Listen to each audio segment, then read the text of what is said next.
بسم اللہ الرحمن الرحیم، لیکچر نمبر 42۔ آج انشاءاللہ سورہ اذا الشمس کورت کا جو آخری حصہ رہ گیا تھا اس کا ترجمہ اور تھوڑی سی جو گرامر میں بتاتا ہوں وہ رہ گئی تھی، وہ کمپلیٹ ہوگی۔ ذی قوت، اللہ تعالیٰ جبریل علیہ السلام کی تعریف کر رہے ہیں۔ ذی قوت، طاقتور ہیں، عند ذی العرش، عرش والے کے پاس، مکین، آپ کا مضبوط ٹھکانہ ہے، یہ ہو گئی تھی۔ مطاع، اطاعت سے نکلا، یہ اصل میں تھا جیسے اکرما یکرم اکرامن، ٹھیک ہے نا، تو ایسے ہی اطواع یطوع اطواعن، اور اکرما یکرمو کا اس میں فاعل آتا ہے مکرم، اکرام کرنے والا، اور اس میں مفعول آتا ہے مکرم، جس کا اکرام کیا جائے۔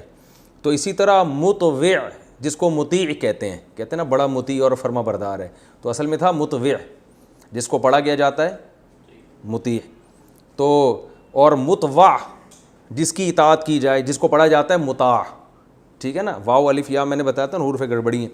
مطاعن، اطاعت کی جاتی ہے ان کی، ثم، وہاں، ایک لفظ ہوتا ہے ثم، ثم کا معنی ہے پھر، اور ایک ہوتا ہے ثم، ثم کہتے ہیں دیر، دیر نہیں ہوتا، where do you want to go, I want to go there, ایسے ہی ہوگا نا، جہاں تم جانا چاہتے ہو میں بھی ادھر ہی، تو دیر یعنی وہاں، ثم، یہ ثم ہے۔ مطاعن، اطاعت کی جاتی ہے، ثم، وہاں، وہاں سے مراد عالم بالا میں اللہ تعالیٰ کے ہاں جبریل کی اطاعت کرتے ہیں دوسرے فرشتے۔ امین، امانت دار بھی ہیں، یعنی اللہ تعالیٰ جو پیغام دیتے ہیں نا آپ کو نبی تک پہنچانے کے لیے، اس پیغام میں بھی خیانت نہیں ہوتی۔ وما ہوا علی الغیب بضنین، اور نہیں ہے، اچھا، وما صاحبکم بمجنون، اور نہیں ہے تمہارے ساتھی، صاحب ساتھی کو کہتے ہیں جو تمہارے ساتھ رہنے والے، یعنی محمد صلی اللہ علیہ وسلم، مجنون، بی یہ زائد، با جو ہے نا زائد ہوتا ہے، وما، ما کا معنی نہیں، صاحبکم تمہارے ساتھی مجنون، وہ بھی مجنون نہیں ہے، یعنی اس کلام کو لانے والے بھی معزز فرشتے، اور جن پہ کلام لایا جا رہا ہے وہ بھی کوئی مجنون اور دیوانے معاذ اللہ نہیں ہے۔ وَلَقَدْ رَآهُ بِالْأُفُقِ الْمُبِينِ، اب ایک اشکال ہو سکتا ہے کہ محمد صلی اللہ علیہ وسلم کو ہو سکتا ہے کوئی وہم ہوا ہو معاذ اللہ، نقل کفر، کہ پتہ نہیں یہ کوئی فرشتہ ہے یا اپنے ذہنی خیالات ہیں، تو اللہ فرماتے ہیں ایسا نہیں ہے، انہوں نے نبی صلی اللہ علیہ وسلم نے ان فرشتے کو اپنی اصل حالت میں بھی دیکھا ہے، یعنی علی وجہ البصیرہ اللہ کا پیغام آپ لوگوں تک پہنچا رہے ہیں۔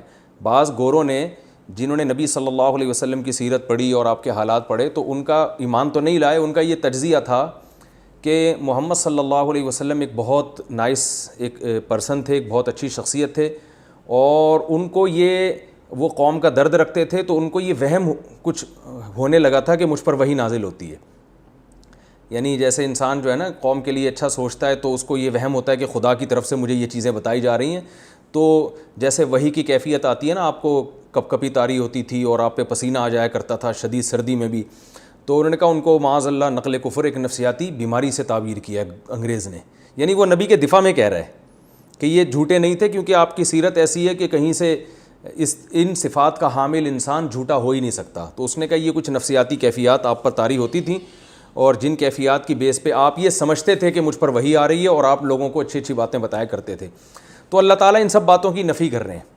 کافروں میں بھی درجات ہوتے ہیں نا، بعض تو آپ کو معاذ اللہ جھوٹا کہتے ہیں، بعض کہتے ہیں نہیں آپ بہت اچھے تھے، جھوٹ نہیں بولتے تھے، لیکن یہ آپ کو وہم ہو گیا تھا کہ مجھ پر، یعنی آپ کے اپنے معاذ اللہ تخیلات تھے جن کو آپ یہ سمجھتے تھے کہ یہ گاڈ گفٹڈ ہیں، یہ اللہ کا کلام ہے جو مجھ پہ نازل ہو رہا ہے، معاذ اللہ ہم تو یہ کہتے ہیں یہ بہتان ہے آپ صلی اللہ علیہ وسلم پر۔ تو اللہ فرما رہے ہیں کہ بالکل کلیئر ہے، یہ ان کو وہم نہیں ہے، بلکہ جبریل وہ بھی اللہ کے ہاں بڑا مقام ہے، اور محمد صلی اللہ علیہ وسلم بھی مجنون نہیں ہے، کیونکہ یہ جن پر جنونی کیفیت طاری ہوتی ہے نا ان کو اس قسم کے وہم ہونا شروع ہو جاتے ہیں۔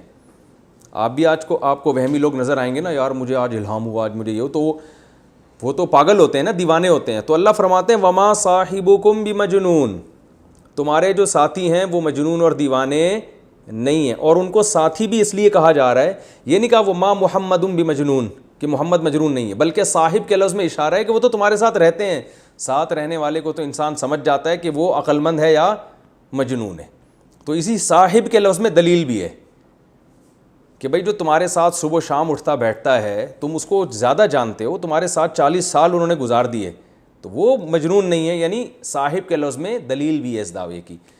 وَلَقَدْ رَآهُ, رَآ اصل میں تھا رَآ یا ضربہ کی طرح, اور البتہ تحقیق لام بھی تاکید کے لیے, قد بھی تاکید کے لیے, واو کا معنی, اور رآ اصل میں کیا تھا, رآ یا ضربہ کی طرح, دیکھنے رؤیت سے نکلا ہے.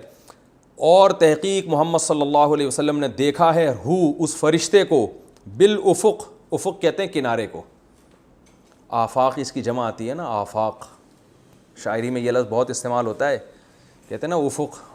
جو طلبہ مدارس کے وہ تو جانتے ہیں, افق ابیض اور احمر اس طرح کے الفاظ کنارے کو بولتے ہیں. ایک کنارہ مشرق میں ہوتا ہے آسمان کا, اور ایک کہاں ہوتا ہے, مغرب میں. وَلَقَدْ رَآهُ, اور تحقیق محمد صلی اللہ علیہ وسلم نے دیکھا ہے وہ فرشتہ یعنی جبریل کو اوریجنل حالت میں بھی دیکھا ہے, افق میں, کنارے میں, المبین کھلا کنارہ, بالکل واضح کنارے میں آپ صلی اللہ علیہ وسلم نے حضرت جبریل کو اصلی حالت میں بھی دیکھا ہے, جس کا تذکرہ سورہ والنجم اذا ہوا میں بھی ہے, کہ سورہ نجم میں بھی اسی کا اللہ نے تذکرہ کیا کہ اللہ تعالیٰ نے جبریل کو جو ہے نبی صلی اللہ علیہ وسلم نے حضرت جبریل کو اپنی اصلی حالت میں دیکھا ہے. وما ہوا علی الغیب بظنین, اور نہیں ہے یہ محمد صلی اللہ علیہ وسلم غیب پر بھی بات تاکید کے لیے, ظنین کہتے ہیں بخیل کو, ظننا, ظنین شریف کی طرح نا, جیسے شریف کا معنی شرافت والا, ظنین کا معنی کنجوسی والا, بخل والا. تو یہ غیب پر بخیل نہیں ہے, یعنی جو اللہ آپ کو وحی کی خبریں دے رہے ہیں وہ ساری خبریں منتقل کر رہے ہیں. قیامت کی ہولناکیاں ہیں یا اور جو بھی غیب کی باتیں جن پر انسان مطلع نہیں ہو سکتا, جو بھی اللہ اپنے نبی کو بتا رہے ہیں وہ ساری باتیں آپ صلی اللہ علیہ وسلم امت کو بتا رہے ہیں. جیسے جبریل کے بارے میں فرمایا کہ وہ خیانت نہیں کر رہے, تو وہ بھی اللہ کا پیغام نبی تک پہنچاتے ہیں, تو آگے جو نبی ہیں وہ بھی اللہ کا پیغام لوگوں تک پہنچاتے ہیں, وہ اس میں بھی خیانت نہیں کرتے. تو پہلے جبریل کی خیانت یعنی امانت سے, جبریل کے خائن نہ ہونے کو امانت سے تعبیر کیا, اور نبی کے خائن نہ ہونے کو سخاوت سے تعبیر کیا کہ سخی ہیں, ٹھیک ہے نا. تو آپ صلی اللہ علیہ وسلم غیب پر بخیل نہیں ہیں, جو بھی اللہ غیب کا علم آپ کو دے رہے ہیں, آئندہ آنے والی باتوں کا علم, وہ آپ صلی اللہ علیہ وسلم امت کو بتا رہے ہیں. وما هو بقول الشیطان الرجیم, اور یہ کلام یعنی قرآن مجید قول نہیں ہے شیطان مردود کا. مشرکین یہ بھی کہتے تھے کہ معاذ اللہ شیطانی تصرفات ہیں, جنات اور شیاطین بھی دل میں الٹی الٹی چیزیں ڈال رہے ہوتے ہیں نا, تو کلام دیکھ کے پتہ چل جاتا ہے کہ یہ شیطانی کلام معاذ اللہ یہ نہیں ہے, اور یہ شیطان کا کلام بھی نہیں ہے جو مردود ہے. فَأَيْنَ تَذْهَبُونَ, اینا کا معنی کہاں, تذہبون تسمعون کی طرح, تضربون, ذہبہ کا معنی جانا, پہلے آ چکا یہ لفظ. تو تم کہاں جا رہے ہو, یعنی اس کلام کو چھوڑ کر کہاں جا رہے ہو, ہدایت کا راستہ تو اس میں ہے. ان ہوا الا, نہیں ہے یہ کلام, ان کا معنی نہیں بھی ہوتا ہے, نہیں ہے یہ کلام, الا مگر, ذکر نصیحت ہے, للعالمین تمام جہان والوں کے لیے, لمن شاء اس شخص کے لیے, من شاء جو چاہتا ہے, منکم تم میں سے, ان یستقیم کہ سیدھے راستے پہ آ جائے, استقامت سیدھے راستے پہ چلنا, صراط مستقیم ہوتا ہے نا, تو اصل میں تھا یہ یستخرجو, یستقویمو, تو یستقویمو کو پڑھتے کیا ہیں, یستقیمو. اللہ فرماتے ہیں تم میں جو بھی چاہتا ہے ہدایت پہ آنا اس کے لیے یہ کلام کیا ہے, نصیحت ہے. وما تشاؤون, تشاؤون اصل میں تھا تشوؤون, تسمعون کی طرح, تو پڑھا جاتا ہے تشاؤون, اور نہیں تم چاہتے یا تم چاہ سکتے, نہیں تم چاہو گے, الا مگر, ان یشاء اللہ, اس صورت میں کہ یشاء اللہ, اللہ بھی چاہے, رب العالمین جو تمام جہانوں کا پالنے والا ہے. یعنی تم اس قرآن سے نصیحت حاصل کرنا اس وقت تک نہیں چاہ سکتے جب تک اللہ تمہارے بارے میں نہ چاہے کہ تم نصیحت حاصل کرو, ٹھیک ہے نا. یہ تو اس کا لفظی ترجمہ ہو گیا, کافی تفسیر بھی اسی میں ہو گئی ہے, پھر بھی میں اس کی مختصر تفسیر بتاتا ہوں آپ کو. اس صورت میں اللہ تعالیٰ نے قیامت کی ہولناکیوں کا تذکرہ کیا ہے, اور اللہ تعالیٰ نے بتایا ہے کہ ایک وقت آنے والا ہے, اذا الشمس کوورت, جب سورج بے نور ہو جائے گا, ستارے جھڑ جائیں گے, وَإِذَا الْجِبَالُ سُيِّرَتْ, پہاڑ اپنی جگہ سے ہلا دیے جائیں گے, وَإِذَا الْعِشَارُ عُطِّلَتْ, 10 ماہ کی گابن اونٹنیاں ایسے ہی چھوڑ دی جائیں گی. ایک تمثیل ہے, مثال ہے, یعنی لوگ اپنے قیمتی اموال کو بھی بھول جائیں گے. وَإِذَا الْوُحُوشُ حُشِرَتْ, خوف اور دہشت کی وجہ سے جنگلی جانور شہروں میں آ جائیں گے. اور وَإِذَا الْبِحَارُ سُجِّرَتْ, سمندروں میں آگ لگا دی جائے گی, بھڑکا دیے جائیں گے. وَإِذَا النُّفُوسُ زُوِّجَتْ, لوگوں کو حصوں میں ڈیوائڈ کر دیا جائے گا, اچھے اور برے. وَإِذَا الْمَوْءُودَةُ سُئِلَتْ, یہ تو شروع میں تو یہ قیامت کی ہولناکیاں ہیں نا, جو پہلا سور ہے. آگے دوسرے سور کے بعد کیا ہوگا؟ وَإِذَا الْمَوْءُودَةُ سُئِلَتْ, جس دن زندہ دفن کی ہوئی لڑکی سے پوچھا جائے گا بِأَيِّ ذَنبٍ قُتِلَتْ. یہ قرآن کی بلاغت ہے. اب دیکھیے قرآن جو ہے نا جزیات کے ضمن میں کلیات بیان کرتا ہے. یہ میں بار بار اصول بیان کرتا ہوں. جزیات کسے کہتے ہیں؟ تھوڑی گاڑی اردو ہے. یعنی قرآن بتائے گا کہ قیامت کے دن ایسا ہوگا, حالانکہ ایسا نہیں ہوگا, ہوگا تو بہت کچھ. یعنی اس سے یہ بتانا چاہتا ہے کہ انصاف ہوگا قیامت کے دن.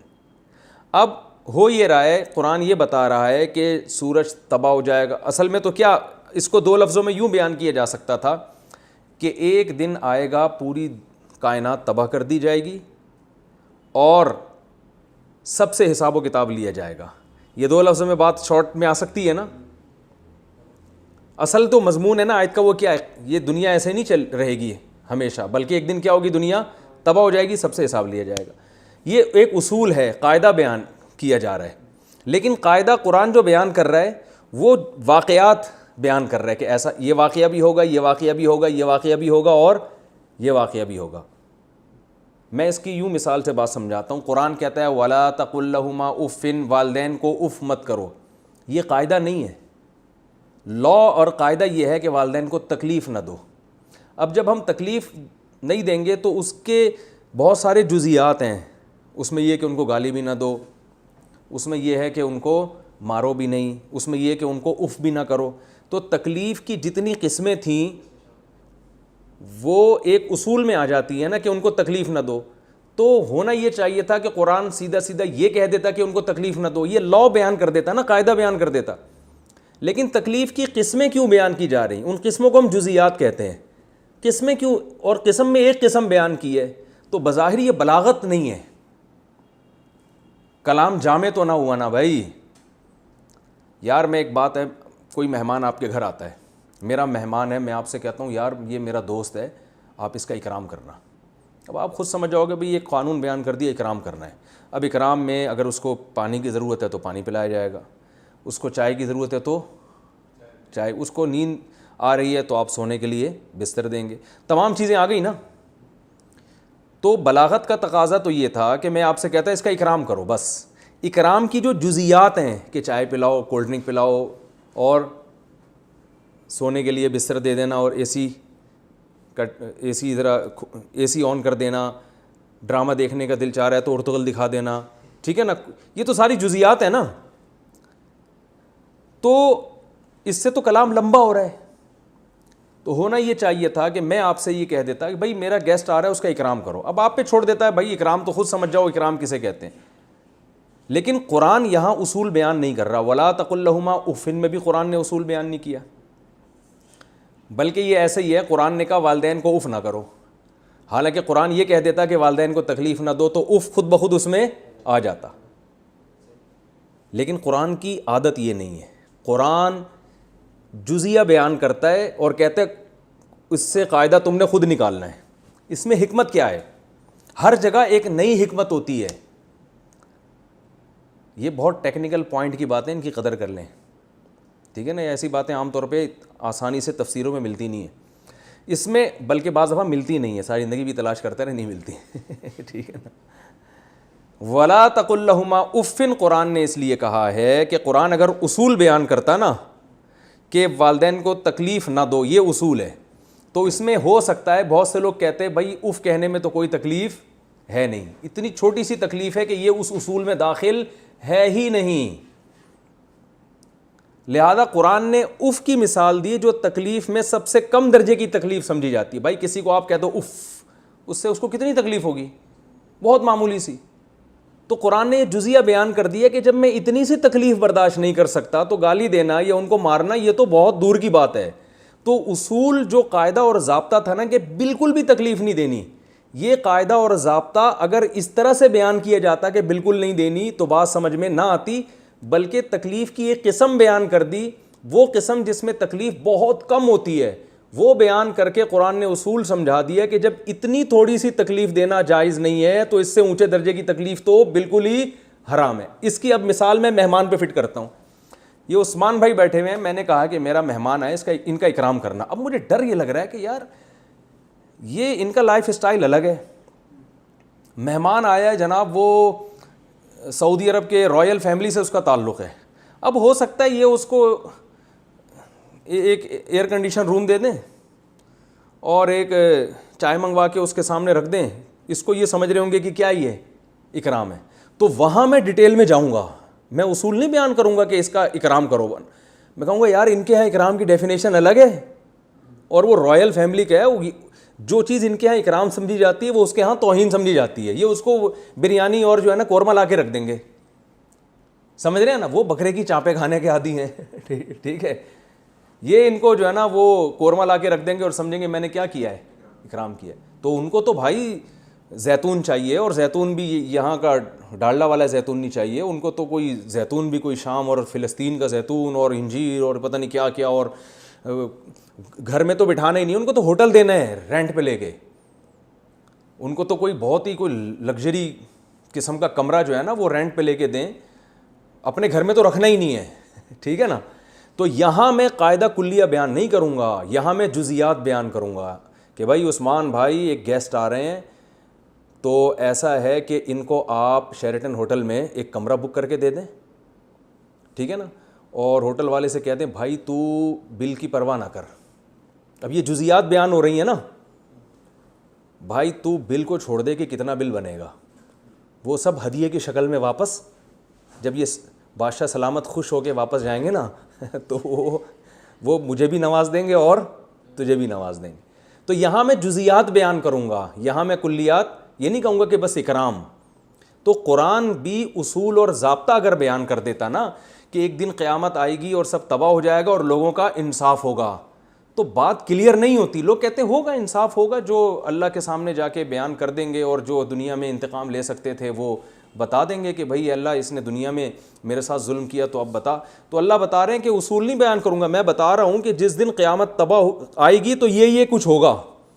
سورج جو لاکھوں سال سے روشنی دے رہا ہے، جس کے بارے میں تصور ہی نہیں ہے کہ کبھی بے نور ہو سکتا ہے، کیونکہ ہم جب کہتے ہیں نا سب کچھ تباہ ہو جائے گا تو ایک جنرلی خیال آتا ہے بس تباہ ہو جائے گا، ہو سکتا ہے سورج تباہ نہ ہو، وہ اسی طرح چلتا رہے، لاکھوں کروڑوں سال ہو گئے سورج بے نور نہیں ہوا، تو اللہ جزیات بیان کر کے کلیات سمجھا رہے ہیں، کلیہ سمجھا رہے ہیں کہ یہ جو سورج لاکھوں کروڑوں سال سے چمک رہا ہے اس کی روشنی ختم، سمندر کے بارے میں تصور نہیں ہے کہ آگ لگ جائے اس میں، ادھر توجہ، یعنی پانی میں آگ لگنا ممکن نہیں ہے، تو سمندر کے بارے میں تصور نہیں ہے کہ آگ لگ جائے، ایسی تباہی اگر کلیہ بیان کیا جاتا نا تو اتنی بڑی تباہی کا تصور دماغ میں نہیں آتا۔ ہم کہتے ہیں زیادہ زیادہ یہ کہ بھائی تباہ ہو جائے گا، سمندر اپنی جگہ رہے گا، پہاڑ ختم ہو جائیں گے، نہ اللہ فرمائے سمندروں میں آگ لگا دی جائے گی، ایسی ہولناکی ہوگی۔ اور جب حساب و کتاب کی باری آئی تو یہ نہیں کہا کہ سب کا حساب ہوگا، بلکہ اللہ نے فرمایا زندہ دفن کی ہوئی لڑکی سے پوچھا جائے گا بتا تجھے کس جرم میں قتل کیا گیا، یعنی ایسے لوگوں کے مجرموں سے بھی انتقام لیا جائے گا دنیا میں جس کے مجرم سے انتقام کا تصور ہی نہیں ہے، کیونکہ جب کوئی کسی کو قتل کرتا ہے تو وارث انتقام لیتے ہیں نا، بھائی باپ بیٹے کو اگر کوئی قتل کر دے تو باپ کھڑا ہوگا کہ میرے بیٹے کو کس نے مارا، بھائی کو اگر بھائی قتل کر دے تو بھائی کھڑا ہوگا کہ میرے بھائی کو کس نے مارا۔ یہاں تو جو قصاص لینے والا ہے نا، باپ اپنی بیٹی کی طرف سے قصاص لیتا ہے نا، تو باپ خود ہی جب دفن کر رہا ہے تو پھر کون مجھ سے پوچھنے والا ہے؟ تبھی عرب میں ایسے کیسز تو عدالت میں آتے ہی نہیں تھے، کہ عدالت میں لے کے جائے گا کون؟ بھائی اگر جج کے سامنے ایک شخص جائے گا کہ فلاں نے اپنی بیٹی کو قتل کیا ہے، تو جج اس زمانے میں اس سے کہتا کہ یہ کیس تمہارا تو بنتا ہی نہیں ہے، یہ تو باپ اس کا وارث ہے، باپ آ کے کیس کرے گا، اور ظاہر ہے باپ کرے گا ہی نہیں کیونکہ دفن کس نے کیا ہے؟ باپ نے۔ تو ایسے کیسز دنیا میں اس میں انصاف ملنے کی امید بالکل بھی نہیں ہوتی۔ تو اللہ نے اگر یوں بیان کر دیتے کہ ایک دن دنیا تباہ ہو جائے گی اور لوگوں سے انصاف لیا جائے گا تو کتنا گہرا انصاف ہوگا، یہ بات سمجھ میں نہیں آتی۔ اس لیے اللہ نے اس کے لیے ایک مثال دے دی کہ وہ انصاف اتنا گہرا ہوگا کہ وَإِذَا الْمَوْعُودَةُ سُئِلَتْ زندہ دفن کی ہوئی لڑکی سے اللہ خود پوچھے گا بتا تجھے کس جرم میں قتل کیا گیا. یعنی اس کا طرف سے جو ولی ہوگا وہ اللہ ہو جائے گا, حالانکہ ایسی لڑکیوں کو انصاف کی توقع تھی نہیں. تو جب ان لوگوں سے بھی انصاف لیا جائے گا تو باقی لوگ جن کے مطالبہ کرنے والے بہت سے ہوں گے ان کا کیوں نہیں ہوگا, کیونکہ اس لڑکی کے بارے میں تو اللہ ولی ہوگا نا. اور باقی جو قتل دنیا میں ہوئے ان کے تو بہت سے لوگ, قاتل خود کھڑا ہوگا, مقتول خود کھڑا ہوگا, قاتل کا بھائی آ جائے گا, مقتول کا بھائی آ جائے گا, بہنیں وراثت لینے کے لیے آ جائیں گی. وہاں تو اللہ کے علاوہ بھی اتنے سارے مطالبے ہیں, تو وہ تو بطریق اولا وہ کیسز کھلیں گے, ان کی فائلیں کھلیں گی. سمجھ میں آ رہی ہے بات کہ نہیں آ رہی؟ تو یہ بتانا مقصد ہے. یہ قرآن میں یہ اصول جس کو یہ اصول جس کو سمجھ میں آ جائے نا, کہ یہ لفظ یاد کر لیں, قرآن جزیات کے ضمن میں اصول اور قاعدے بیان کرتا ہے. یہ قرآن کی عادت ہے. تو اللہ تعالیٰ فرماتے ہیں وَإِذَا الْمَوْعُودَةُ سُئِلَتْ جس دن زندہ دفن کی ہوئی لڑکی سے پوچھا جائے گا بِأَيِّ ذَنبٍ قُتِلَتْ بتا کس جرم میں تجھے قتل کیا گیا, اسے کس جرم میں قتل کیا گیا تھا, اللہ تعالیٰ پوچھے گا. وَإِذَا الصُّحُفُ نُشِرَتْ اور جس دن صحیفوں کو کھول دیا جائے گا, اعمال نامے فائلیں کھلیں گی, اور آسمان کو لپیٹ یعنی آسمان کے چمڑے کو کھینچ دیا جائے گا, یعنی آسمان کو کھول دیا جائے گا, جہنم کو مزید بھڑکا دیا جائے گا, جنت کو سجا کے قریب لایا جائے گا. عَلِمَتْ نَفْسٌ مَا أَحْضَرَتْ کسی بھی نفس نے جو کچھ بھی کیا ہوگا, جو کچھ حاضر کیا ہوگا وہ سب اپنی آنکھوں سے دیکھ لے گا. فَلَا أُقْسِمُ بِالْخُنَّسِ اب آگے اللہ تعالیٰ نے قسمیں اٹھائی ہیں کہ یہ قرآن اللہ کا کلام ہے اور لانے والے جبریل ہیں, اور جن پر لایا جا رہا ہے وہ بھی مجنون اور دیوانے نہیں ہیں, ان بھی پورے ہوش و حواس ہیں, ان کے پورے بصیرت کے ساتھ وہ اس کو اللہ کا کلام سمجھ کے آپ تک پہنچا رہے ہیں. تو جبریل کی تعریف ہے وہ ترجمے میں تفصیل سے ہو چکی ہے, اور اللہ نے نبی صلی اللہ علیہ وسلم کی تعریف کی بھی کی, وما صاحبکم بمجنون تمہارے ساتھی دیوانے, کیونکہ بہت سارے آپ پہ نا الزام لگائے جاتے تھے. بعض کہتے تھے کذاب ہیں, معاذ اللہ جھوٹے ہیں, بعض کہتے تھے دیوانے ہو گئے, ان کو ہوش نہیں ہے. تو اللہ نے ایک اور جگہ فرمایا کہ تم اکیلے کھڑے ہو جاؤ, تقوموا للہ مثنی و فرادا, کہ تم لوگ نا 2-2 3-3 کی ٹولیاں بنا کے اکیلے کھڑے ہو کے سوچو, ما بصاحبکم من جنہ تمہارے ساتھی میں کوئی جنون نہیں ہے, کیونکہ جنون کی کوئی علامت ان میں نہیں پائی جاتی. جو مجنون ہوتے ہیں نا, دیوانے ہوتے ہیں, پاگل ہو جاتے ہیں, وہ اوپر سے کیا ہو جاتے ہیں, جیسے جتنے بھی روحانی علاج والے لوگ ہیں آپ دیکھیں, یہ کوئی ایسا نہیں ہوتا کہ ساری باتیں ٹھیک کر رہے ہوں ایک خراب کر رہے ہوں. جب آپ ان کے ساتھ بیٹھ کے باتیں سنیں گے تو آپ کو 90 باتیں عجیب سی لگیں گی, کہ یہ 10 باتیں ایسی ہوں گی جو نماز روزے کی جو بالکل نارمل باتیں ہوتی ہیں. تو جو مجنون ہوتا ہے نا, جو پاگل ہوتا ہے, وہ تھوڑا پاگل نہیں ہوتا, وہ یا تو پورا پاگل ہوگا یا بالکل کیا ہوگا, کیونکہ دماغ جب تھوڑا سا کریک ہوتا ہے نا تو آدمی ہر تھوڑی دیر کے بعد الٹی پھینک رہا ہوتا ہے. تو یہ روحانی علاج والوں میں تو میں نے بہت دیکھا ہے یہ سب. تو اللہ تعالیٰ فرماتے ہیں وما صاحبکم بمجنون تمہارے ساتھی کیا ہیں, وہ مجنون بھی نہیں ہیں, اور انہوں نے اپنی آنکھوں سے جبریل علیہ السلام کو دیکھا بھی ہے, اور غیب پر بخیل بھی نہیں ہے, اللہ کا جو کلام ہے تم تک پہنچا رہے ہیں, اور یہ شیطان مردود کا کلام نہیں ہے. فَأَيْنَ تَذْهَبُونَ تو یہ سب کے بعد تم کہاں جا رہے ہو اس کلام کو چھوڑ کر. اور یہ کلام تمام جہان والوں کے لیے نصیحت ہے, اور خاص طور پر تم میں جو چاہتا ہے کہ سیدھے راستے پہ چلے. ایک تو ہے نصیحت تو سب کے لیے, لیکن آگے اللہ نے فرمایا اس شخص کے لیے جو سیدھے راستے پہ چلنا چاہتا ہے. یعنی ایک تو جنرلی سب کے لیے نصیحت ہے, لیکن فائدہ اس کو ہوگا جو سیدھے راستے پہ چلنا چاہتا ہے. اور آگے اللہ نے فرمایا تم چاہ نہیں سکتے جب تک اللہ نہ چاہے. تو یہ اس پہ اشکال ہوتا ہے کہ جب اللہ ہی نہیں, ہم تو چاہیں گے بھی تو اللہ جب تک نہ چاہے. تو یہ خوب ذہن میں رکھیں کہ ہر چیز کا خالق اللہ ہے. ہم اگر چاہتے ہیں نا تو چاہت بھی ایک عمل ہے نا, ایک مخلوق ہے, اس چاہت کو پیدا کرنے والا بھی کون ہے؟ اللہ ہے. تو اب اللہ کی ایک حکمت ہے, وہ اس کی حکمت کا تقاضا ہے کہ کون چاہے گا اور کون نہیں چاہے گا. تو اللہ تعالیٰ پہلے سے جانتے ہیں کہ کس کو ہدایت ملنی چاہیے اور کس کو ہدایت نہیں ملنی چاہیے. قرآن نے یہ مضمون دوسرے مقام پر بہت زیادہ تفصیل سے بیان کیا ہے کہ جن کے دلوں میں انابت ہوتی ہے اللہ ان کو توفیق دیتے ہیں, جن کے دلوں میں انابت نہیں ہوتی, جو یعنی ہٹ دھرم ہوتے ہیں, ضدی ہوتے ہیں, بدعمالیاں کر کر کے ان کے دلوں پر مہر لگ چکی ہوتی ہے, تو پھر اللہ ان کے بارے میں چاہتے ہی نہیں ہے کہ ان کو ہدایت ملے. جب اللہ چاہتے ہی نہیں ہے انہی کے بدعمالیوں کی, یاد رکھیں اس کا یہ مطلب نہیں ہے کہ اللہ زبردستی کسی پہ گمراہی کو مسلط کر دیتے ہیں, یہ مطلب نہیں ہے. یہ قرآن کی دوسری آیتوں کے بالکل خلاف تفسیر ہے. زبردستی کسی پر نہ اللہ ہدایت مسلط کرتے ہیں اور نہ اللہ اس کو زبردستی گمراہ کرتے ہیں, بلکہ یہ تو ہوتا ہے کہ زبردستی بعض دفعہ کسی کو ہدایت دے دیتے ہیں, یہ بھی ہوتا ہے, اللہ کی رحمت ہے, لیکن گمراہ زبردستی کسی کو نہیں کرتے. تو اللہ دیکھتے ہیں کہ کون اس قابل ہے کہ اس کے دل میں چاہت پیدا کریں ہدایت کی, اور کون اس قابل ہے کہ اس کے دل میں چاہت پیدا نہ کریں. وہ ہر انسان کی اپنی بدعملی اور نیک عمل کا نتیجہ ہوتی ہے. اللہ تعالیٰ ہمیں سمجھنے کی عمل کی توفیق عطا فرمائے. یہ اور اس میں مسلمانوں کو اس بات کی بھی ترغیب ہے کہ ہدایت بھی اللہ سے مانگا کریں, یعنی اللہ سے مانگا کریں کہ اللہ میرے دل میں چاہت بھی پیدا کر دے, کیونکہ تیرے ارادے کے بغیر کچھ بھی نہیں ہو سکتا. اگلی صورت ہے سورہ انفطار. یہ بھی بالکل سورہ اذا الشمس کوورت کی طرح ہی ہے. جلدی جلدی اس کو بھی پڑھ لیتے ہیں ہم. اذا السماء انفطرت, جب آسمان انفطرت, فطرت کہتے ہیں پھٹنے کو, انفطار کا معنی بھی پھٹنا. یہ جو ہم کہتے ہیں نا نیچر کو بھی فطرت کہتے ہیں, اصل میں انسان اس پر بنا ہوتا ہے.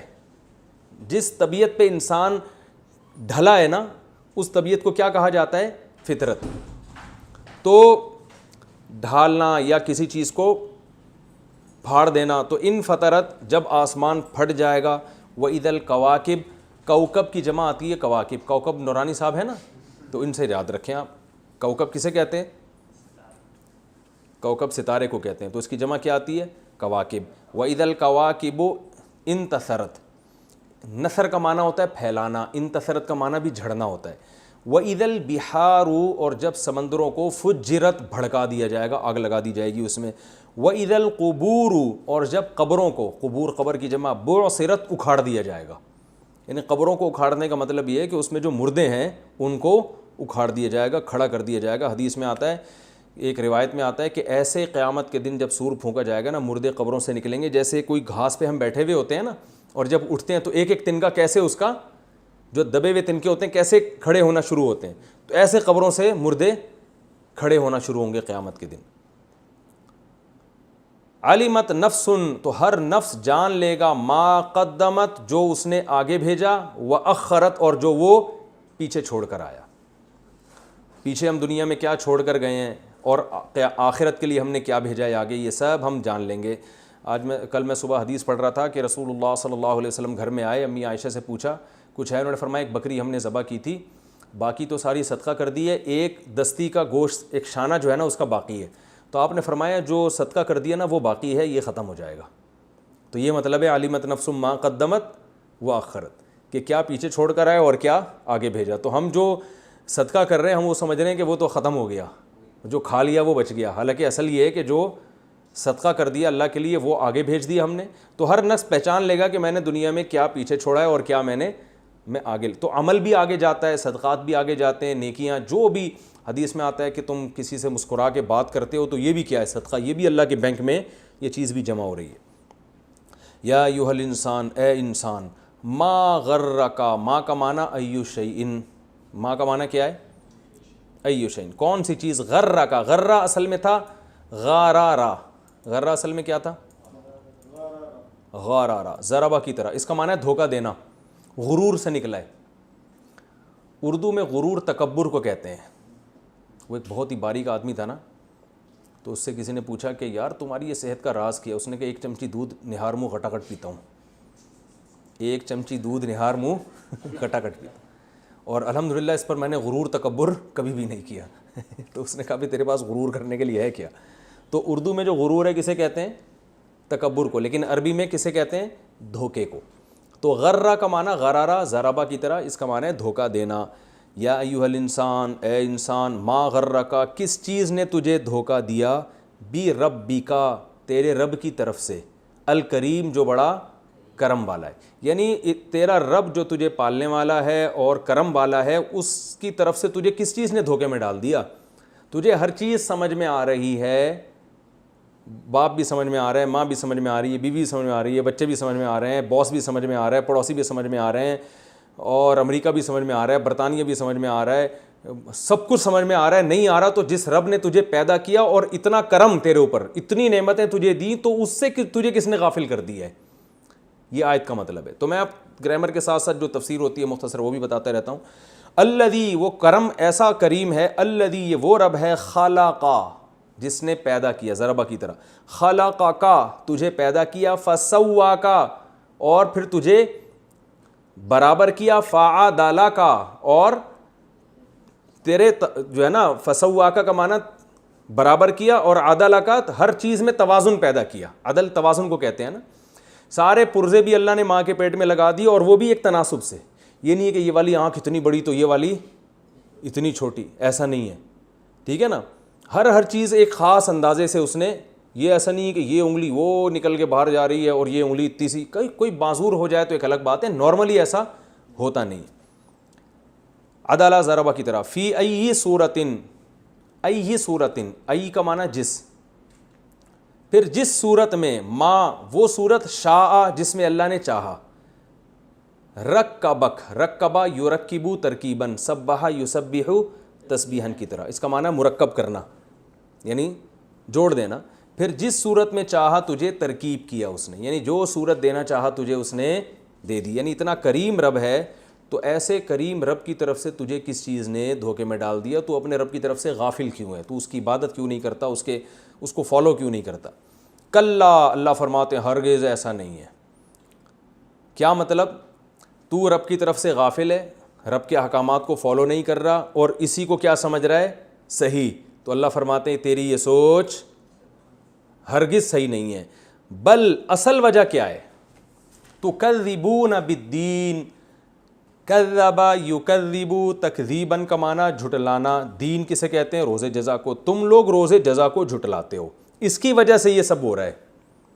اگر تمہیں خوف ہو نا کہ ایک دن قیامت میں اللہ کے سامنے حساب و کتاب دینا ہے، تو پھر کوئی بھی رب کی طرف سے غافل نہ ہو.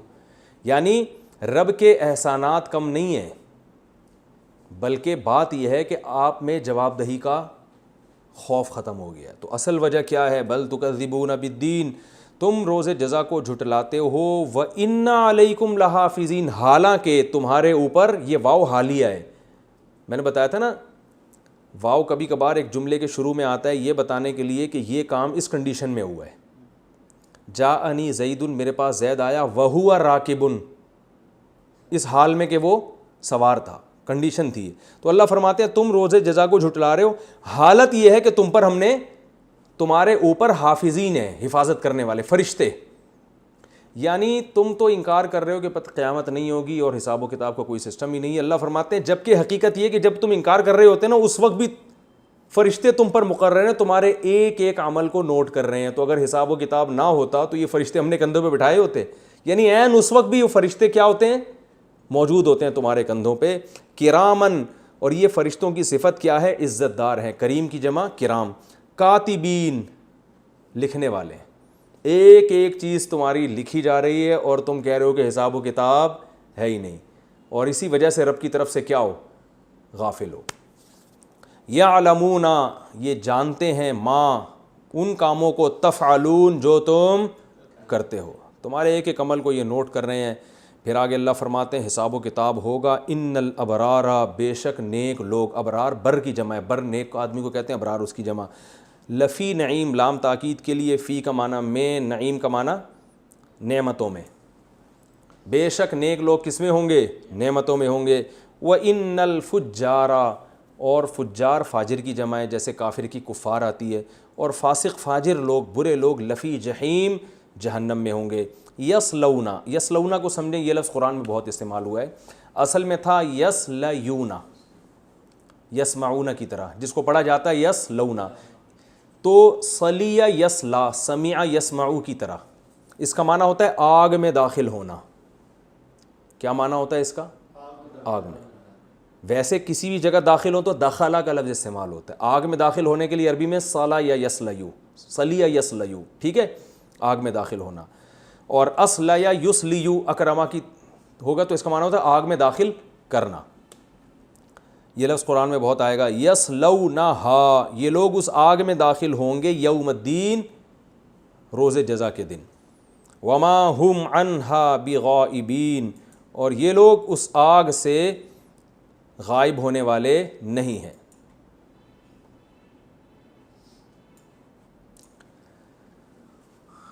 وما ادراک ما یوم الدین، اور آپ کو کیا خبر کہ یوم جزا کیا ہے. ثم ما ادراک ما یوم الدین، پھر ہم آپ کو بتائیں کہ آپ کو کیا خبر کہ روز جزا کیا ہے. یوم، یہ وہ دن ہے، لا تملک نفس لنفس شیئا، جس دن مالک نہیں ہوگا، تملکو یضربو یضربان یضربونا تضربو، ٹھیک ہے نا، مالک نہیں ہوگا تملکو نفس، کوئی بھی نفس، لنفس کسی بھی نفس کے لیے، شیئا کسی بھی چیز کا، کوئی کسی کا مالک نہیں ہوگا، کوئی کسی کو زبردستی بخشوا نہیں سکتا، یہ مطلب ہے۔ ہاں جو مسلمان شفاعت کریں گے اللہ کی مرضی سے، وہ تو خود مالک نہیں ہوں گے نا، وہ تو اللہ مالک ہوگا، تو اللہ اگر کسی کو اجازت دے دے کسی کی سفارش کرنے کا، اور اس کی کچھ شرطیں اللہ نے لگائی ہوئی ہیں، تو وہ ٹھیک ہے، وہ تو قرآن و سنت سے ثابت ہے۔ یہ وہ دن ہوگا جس دن کوئی نفس کسی کا مالک نہیں ہوگا، والامر، اور معاملہ یعنی حکومت اور امر جو ہے، یومئذ جس دن ایسا ہوگا، للہ صرف کس کے لیے ہے؟ اللہ کے لیے۔ دنیا میں ظاہری طور پر انسانوں کی حکومت بھی چلتی ہے، لیکن قیامت کے دن صرف اور صرف کس کی ہوگی؟ اللہ کی حکومت ہوگی۔ بہت آسان ہے، اس کا میں صرف ترجمہ کر دیتا ہوں، سورت کی زیادہ کوئی تفسیر نہیں ہے۔ جب آسمان پھٹ جائے گا، ستارے جھڑ جائیں گے، سمندروں میں آگ لگے گی، قبروں سے مردے اکھیڑ دیے جائیں گے، تو وہ وقت ہوگا جب انسان دیکھ لے گا جو کچھ اس نے چھوڑ کر آیا اور جو آگے بھیجا۔ اللہ تعالیٰ انسان سے شکایت کرتے ہیں، اے انسان تجھے کیا ہو گیا، تو اپنے رب کی طرف سے تجھے کس نے دھوکے میں ڈال دیا؟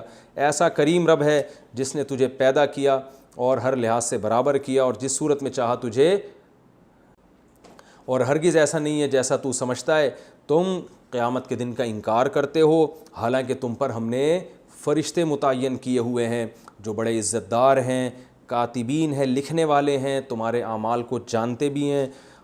کہتے ہیں دایاں جو فرشتہ ہے نا، وہ کیا کرتا ہے؟ نیکیاں لکھتا ہے، اور جو بائیں کندھے پہ بیٹھا ہوا ہے وہ، اب آپ اندازہ لگا لو اگر وہ مخلوق ہم دیکھ لیں تو کتنے نیک بن جائیں نا، ہیں؟ یعنی ہمیں پتہ ہو ہم کہیں بیٹھے ہوئے غیبت کر رہے ہیں، لکھی جا رہی ہے ایک ایک چیز۔ تو یہی تصور بس اللہ نے چھپا دیا ہے۔ یہ فرشتہ یہ بھی لکھ رہا ہے کہ مفتی صاحب بیٹھ کے کیسی باتیں کر رہے ہیں، وہ یہ بھی لکھ رہا ہے کہ صرف باتیں ہی کر رہے ہیں یا عمل بھی ہے ان کا کہ نہیں ہے، ایک ایک چیز۔ تو انسانوں کو تو دھوکہ دے سکتا ہے نا، تو اس لیے بھائی بڑے خوف کی بات ہے، یہ بڑے خوف کا مقام ہے، ایک ایک چیز لکھی جا رہی ہے۔ یعلمون ما تفعلون، تم جو کچھ کر رہے ہو وہ فرشتے جانتے ہیں۔ ان الابرار لفی نعیم، بے شک نیک لوگ نعمتوں میں ہوں گے، وان الفجار لفی جحیم، اور برے لوگ جہنم میں ہوں گے۔ یہ فرشتے، بعض علماء کہتے ہیں کہ جب ہم بیت الخلاء جاتے ہیں تو یہ فرشتے ہٹ جاتے ہیں، یا اس طرح کوئی حیا کے خلاف کام ہوتا ہے، جیسے کوئی آدمی اپنی زوجہ کے پاس جائے تو یہ فرشتے ہٹ جاتے ہیں۔ پھر اللہ نے دوسرا نظام کیا ہوا ہے محفوظ کرنے کا، قرآن میں آتا ہے، یہ زمین بھی ریکارڈنگ پہ لگا ہوا ہے، یہ بھی ہمارے ایک ایک حرکت کو نوٹ کر رہی ہے، ہمارے اپنے جسم کے اعضاء ہماری حرکتوں کو نوٹ کر رہے ہیں۔ وما ہم عنہا بغائبین، اور یہ جہنم سے بھاگنے والے، غائب ہونے والے نہیں ہیں، آ کے رہیں گے۔ اور آپ کو کیا خبر کہ وہ کیسا دن ہے؟ پھر ہم بتائیں کیا خبر کیسا دن ہے؟ یہ وہ دن ہے جس دن کوئی کسی کا مالک نہیں ہوگا، اور حکم صرف اور صرف کس کا چلے گا؟ اللہ کا۔ ایک علمی نکتے کی بات ہے اس آیت میں، بعض علماء نے کہا کہ یہ جو قرآن میں آتا ہے نا، اے انسان تجھے کریم رب سے کس چیز نے دھوکے میں ڈال دیا؟ تو بعض علماء نے جواب دیا، اللہ تیرے کریم ہونے نہیں دھوکے میں ڈال دیا، کیونکہ تو بندوں کو مہلت دیتا ہے نا، یہ بھی تو اللہ کے کرم کا تقاضا ہے نا۔ اگر اللہ ایسے ہوتا نا فوراً پکڑتا تو کوئی بھی اللہ کی طرف سے دھوکے میں نہیں آتا، سارے انسان کے بچے بن کے زندگی گزارتے۔ اللہ کا کرم ہے کہ اللہ توبہ کی مہلت دیتا ہے، بھائی اب توبہ کر لو، اب توبہ کر لو، اب توبہ کر لو، یہ بھی اللہ کا کرم ہے نا۔ تو اسی کرم نے کیا کر دیا؟ دھوکے میں ڈال دیا ہمیں، تو ہم توبہ کرنے کے لیے تیار نہیں ہوتے۔ تو احسان اور کرم غیرت مند لوگوں کو فائدہ پہنچاتا ہے، اور ہم جیسے نالائق لوگ اس سے ناجائز فائدہ اٹھاتے ہیں۔ تو اللہ کے کرم سے ناجائز فائدہ نہیں اٹھانا چاہیے، بلکہ اس مہلت کو غنیمت سمجھ کے توبہ کرنی چاہیے۔ اللہ تعالیٰ سمجھنے کی، عمل کرنے کی توفیق عطا فرمائے۔